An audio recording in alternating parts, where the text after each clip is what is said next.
ఒకరికి ఎవరో బిడ్డ పోతారు, లేదా ఏదో ఇంట్లో వాళ్ళు ఒకళ్ళు చనిపోతారు, చాలా కష్టం వస్తుంది, నిజంగా తీరని దుఃఖం.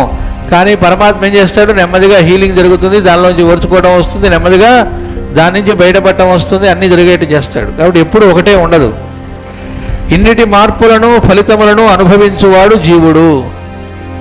ఈ మార్పులకు భయపడకూడదు అన్నారు మాస్టర్ గారు. ఆ మార్పులు అనేటువంటి దానికి భయపడటం అనేటువంటి దానిలో భాగమే మృత్యుభీతి కూడా అన్నారు. అందుకే ఈ మార్పుల్ని మనం అలవాటు చేసుకోవడం జరిగితే మార్పుల్లో ఒక భాగమే ఈ దేహం పోవడం, ఇంకో దానిలోకి వెళ్ళడం అనేది కూడా ఒక పెద్ద మార్పు మనకు సంబంధించినంత వరకు.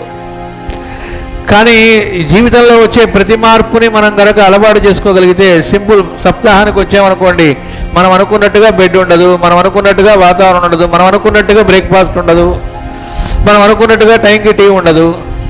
ఇట్లా ఒక్కొక్కరికి మనం అనుకున్నవి ఏవైతే ఉన్నాయో అవి ఎందుకు ఇలాంటి వాటి వల్ల ఉపయోగం ఏంటబ్బా, అనవసరంగా వచ్చినట్టున్నామే అనుకోవటం కాదు.